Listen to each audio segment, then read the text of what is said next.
The Nigeria Service Chiefs and the Inspector General of Police have now vowed to resist any unlawful change of government amid the End Bad Governance protests rocking the nation. Take a listen to what they said when they gathered today in Abuja. None of us here is happy to hear any Nigerians injured for whatever reason. It's our duty to protect Nigerians. The only people we're after are those ones that don't mean us well, the enemies of the state. And anyone who makes himself an enemy of the state then will be ready to face the law. The Nigerian army stand assured in defense of our democracy, of our peace, of our harmony, and we are not going to shift ground on that. We still have in few states, in Kano, Kaduna, Katsina and Bauchi state, group of people who started subversive campaign, waving flags of other countries and openly calling for military takeover of government. This is not a protest, but an offense of treason. All right, you heard them. They spoke today in reaction to some of the things that we saw. Today, Mr. Femi Falana, senior lawyer, said there is no place to the threat to our democracy. Yesterday, he said that we need to focus on those monies being spent or being released at the federal level to this federating unit especially to alleviate the poverty in the land. Let's speak to him now. He joins us live from Ikeja in Lagos. Thank you so much, Mr. Falana, for joining us tonight. Thank you. Sure. Yeah. Let me get, just briefly, I'd like to get your assessment because it does look like things escalated quickly and badly in the second or third day of the protest, considering how we were now talking about moving from the conversation on the agitations, the demands of the protesters, now to the issues of mutiny, issues of treason, issues of subversion of our democracy. Did you ever envisage that things are going to go in this direction? And now we are even now having to discuss how there could be some kind of international dimension to a possible subversion of the instituted authority in the nation.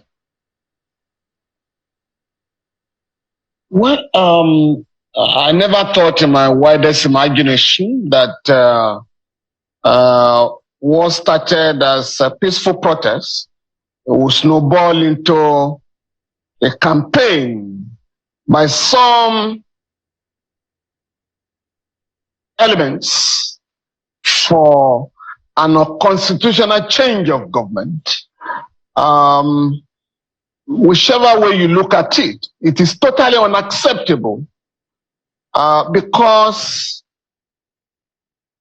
for almost 3 decades, Nigerians went through a horrendous experience to chase the military out of power in Nigeria. We were also involved, some of us were also involved in the struggle for the democratization, as it were, of a number of African countries. We were involved in the struggle against apartheid, in the struggle against colonialism in the Southern African region.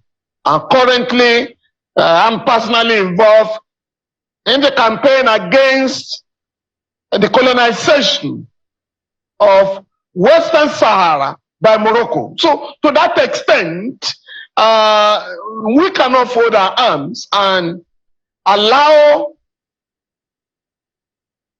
undemocratic forces to undermine the democratic process. Yes, we are bound to have peaceful protest. We are bound to disagree with those who are in power. We are bound to condemn the denial of the dividends of democracy to our people. But peaceful protest should not be allowed to degenerate to a situation whereby forces of repression would take advantage to begin to demand for an unconstitutional change of government or campaigning for military rule in one form or the other. Well, again, I can understand what is going on. For me, it's born out of the tragedy of the not teaching history in our schools by government. We've had uninterrupted civil rule for 25 years. So you can imagine that those who are 40 years now were probably 15 when the military was forced out of power. So for those who are under 40 in Nigeria, a majority are, they have not been told, they have not been taught in any school what Nigerians went through under all manners of military dictators. Ditto for the Civil War, because the history of the Civil War has not been taught in our schools. Many young people are calling for a war in many parts of the country. So I think a lot of lessons should be drawn from this experience. Again, last year, after the elections, there were people who openly called for a military coup in Abuja. Since nothing happened to them, others now feel that it's a normal call once there is a disagreement either with the government of the day or with other forces in the country. But we must not allow enemies of democracy to derail the democratic process. But it's also a challenge to those who are in power at the federal, state, and local governments to take this as a wake-up call that for Nigerians, it can never be the same again, by seriously addressing the crisis of poverty, of injustice, illegal arrest and detention without trial. Because when you listen to some of the demands, you will discover that a lot of these issues a lot of the problems could have been resolved by the government. And when I talk of the government, I do not mean the federal government alone. And that is why I have demanded, and my organization has demanded, that we take the issue of accountability very seriously at all levels of government in Nigeria. And for the elite, our job is cut out for us by this experience. Never again are we going to allow children, 18.5 million children, never again should we allow them out of school, because that is the figure by UNICEF. And over 60% of that figure can be located in the north. So there are young people, there are children who are permanently on the street. So when there is any little gathering of people, any form of gathering of people, they are bound to join. And when it is a protest for young people and for others who are hungry, who have not eaten for days, they think it's an opportunity to join the looting culture in the country. And when I talk of looting culture, I'm talking of looting, grand looting, by members of the ruling class, those who are facing trial for looting the treasury to the tune of 109 billion, or somebody is, a man who is on the run, who is being charged by the EFCC for looting a small state to the tune of 80 billion naira. So when people read about this, young people read about this, they are also instigated to want to take advantage of a protest to either loot warehouses and the rest of them. Of course, that is not justifying, looting by any group of people. But the language must now change. And I've been discussing with my colleagues. The bourgeois language of the law must change.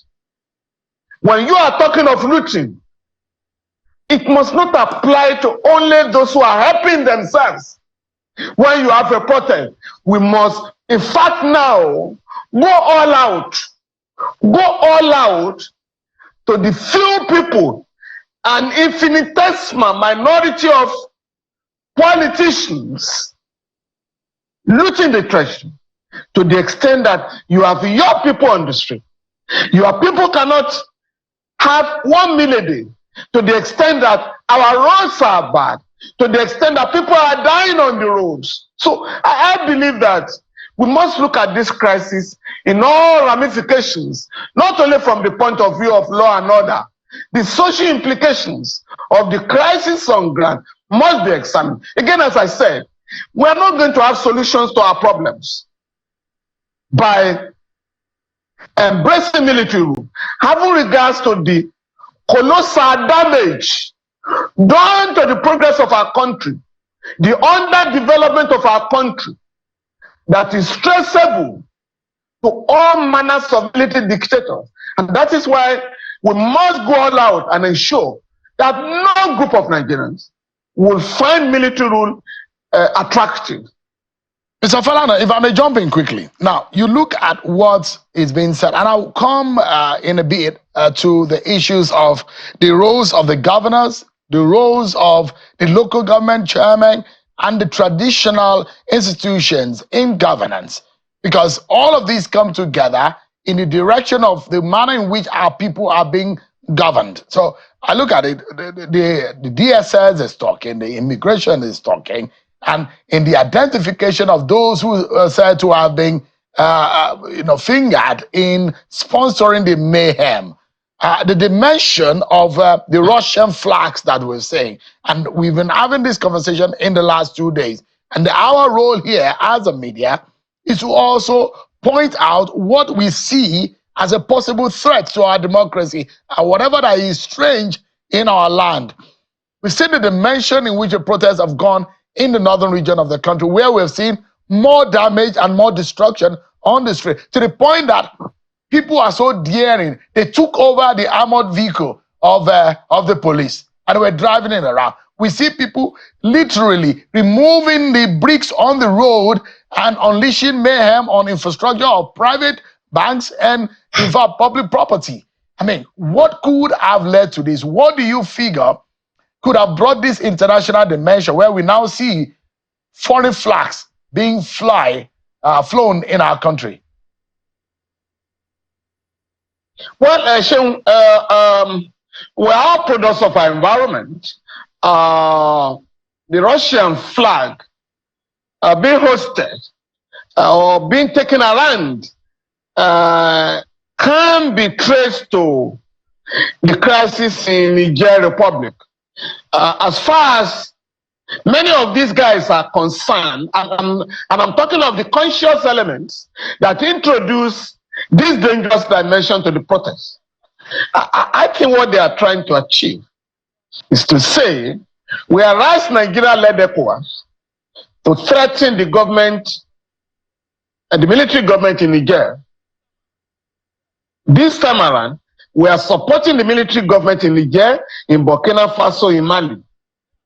And therefore, since Russia is the main backer of these military regimes, we also want a situation.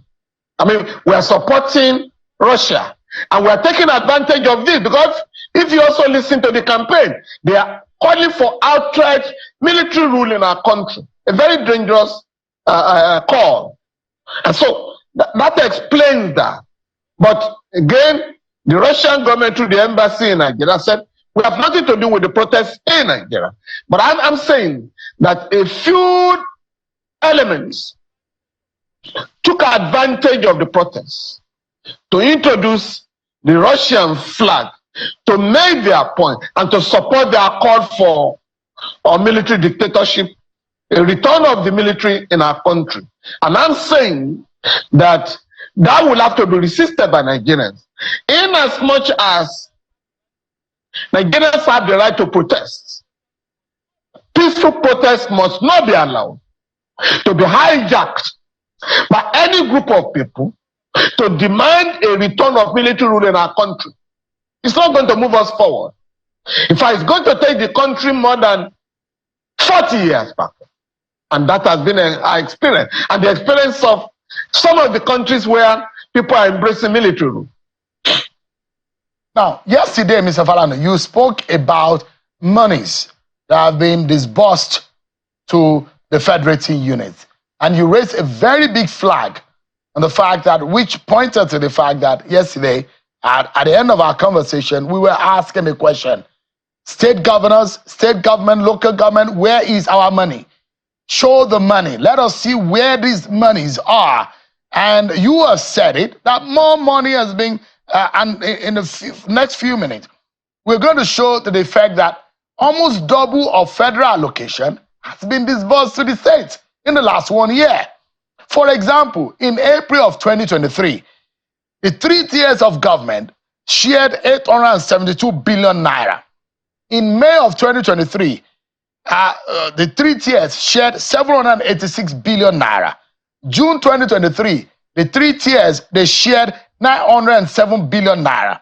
In July, 966 billion naira. That's what they share. Compared, Mr. Falana, to January of this year, 1.14 trillion. February of this year, 1.2 trillion. March 2024, 1.12 trillion. April 2024, 1.08 trillion. For example, Zamfara State, in the monies announced by the Budget Ministry to be disbursed to fight poverty, about 20-something billion alone will go to Zamfara State. And so the question would be, what are these monies used for?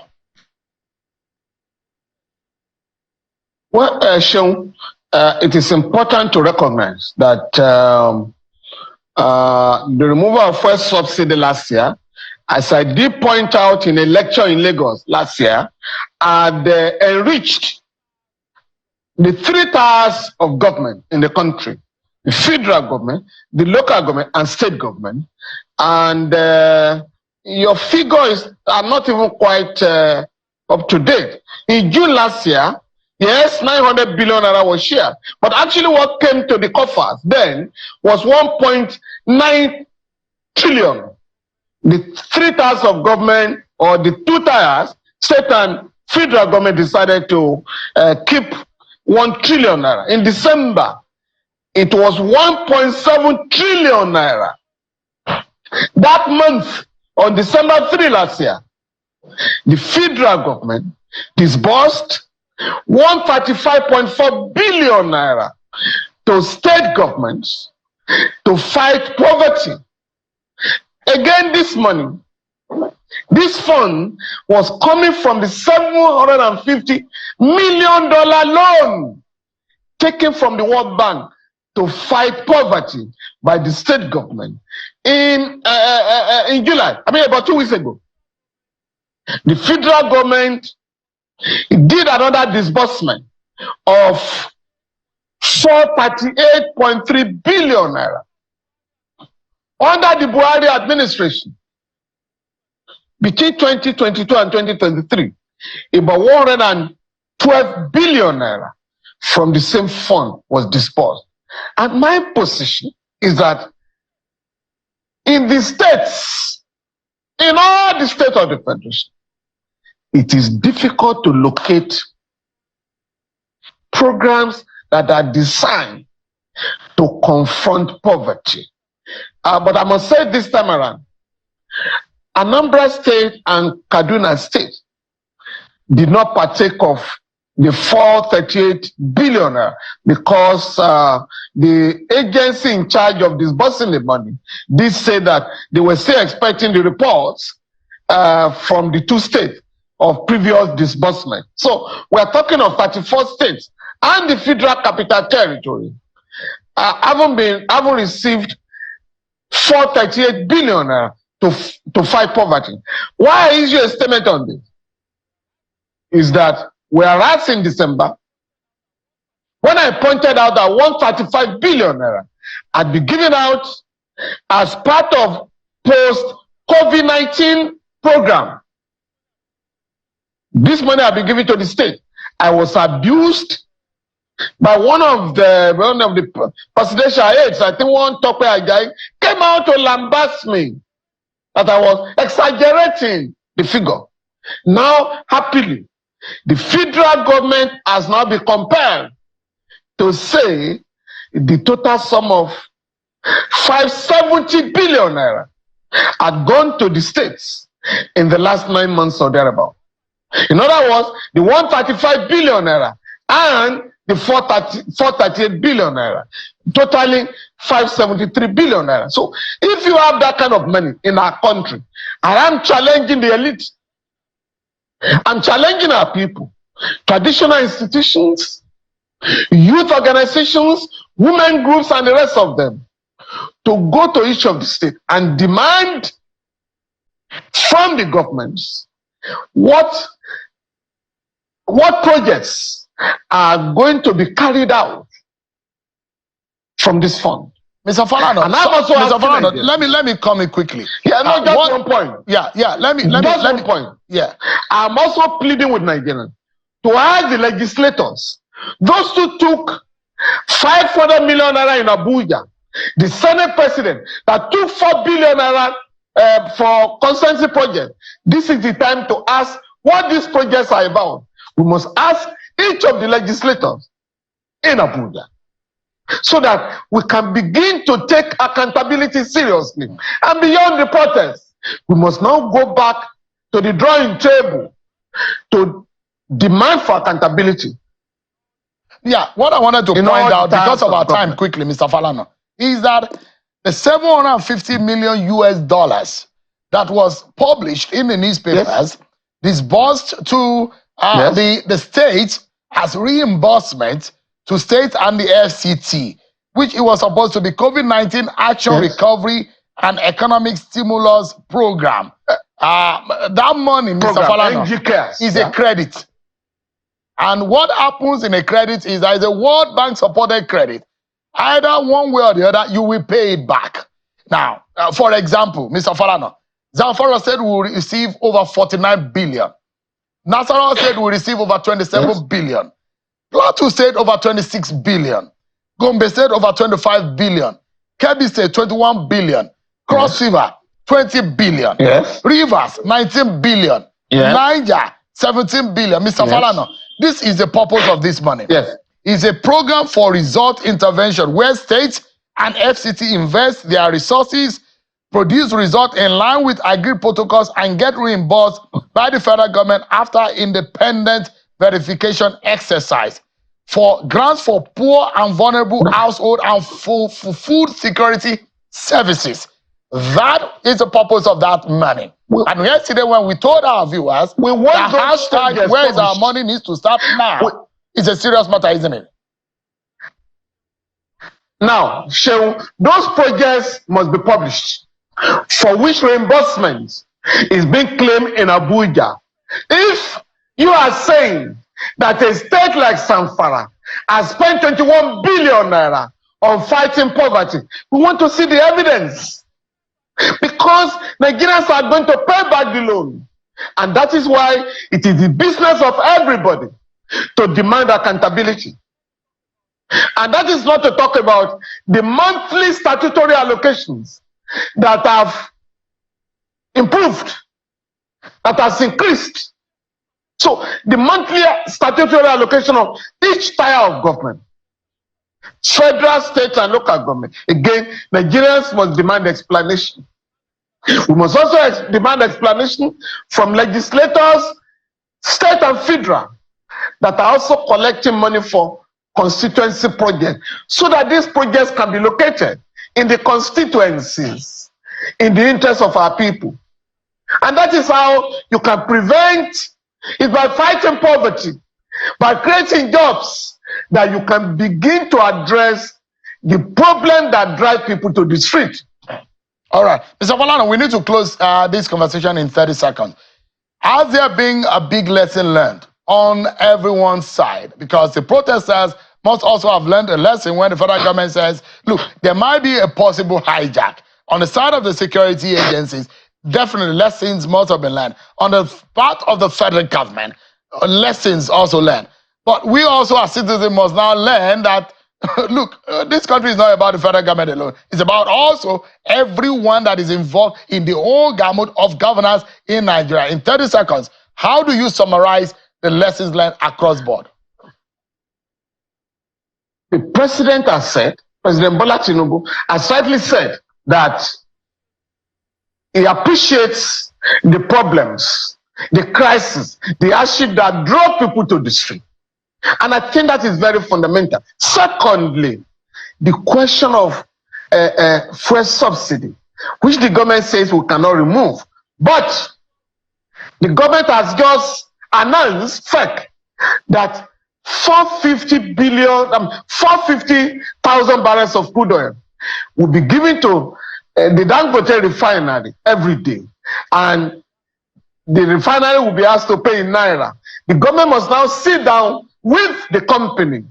What is the implication of this opportunity being given to you with respect to the pump price of petroleum products in our country? Secondly, the NNPCL has announced that the Port Harcourt refinery, 2 of them, will come on board, will commence operations again in August, while Warri and Kaduna will commence operations in December. And this will mean that not less than 1.2 million barrels of crude oil will be refined in Nigeria daily. All right. This government should be advised, all right, to ensure that those dates are not shifted again. And once you can do that, the crisis of importing fuel will be over, and then there will be more money. All right. In terms of the money being wasted now, all right, billions of dollars to import fuel will be saved for development. Mr. Falana, thank you so much, as always, for your time and the resources in terms of knowledge and depth of conversation that we have on this issue. Thank you so much for our country to be better for it. I appreciate your time.